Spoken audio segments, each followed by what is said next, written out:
ये हमारा लड़का सर ये 23 तारीख को इलेक्शन ड्यूटी में था। अचानक रात को हम लोग बूथ पर गए तो मेरा शरीर थोड़ा खराब लग रहा बोला। किस एरिया में थे? हम बांकुड़ा में था। हाँ बांकुड़ा में। तो रात को ये इन्फॉर्म किया तो सुबह होता तो ज़्यादा हो गया तो तुरंत हम लोग कलकत्ता हॉस्पिटल में लेकर आए, एडमिट किया वहाँ पर। एक हफ्ता लगा आईसीयू में रखा था। फिर धीरे धीरे कोई परिवर्तन नहीं आया। इसके बाद फिर ऑक्सीजन से चढ़ाया, सांस लेने में प्रॉब्लम हो गया। डेथ कब हुआ? डेथ हुआ कल परसों रात को 1:30 बजे करीब हुआ। आज गांव जाएगा गांव से?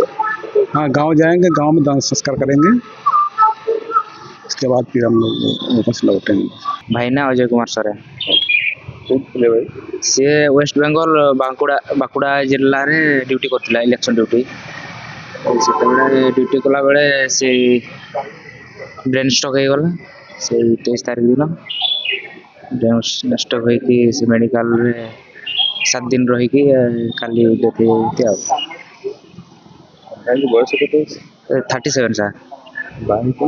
हाँ ପିଲା ବି? पिला गुटे अच्छी सार 12 वर्ष हम 6th क्लास पढ़ुची अरविंद खैनीपुरा सर। ଏବେ ଶବ ଗାଁକୁ ଯିବେ? आज्ञा सर।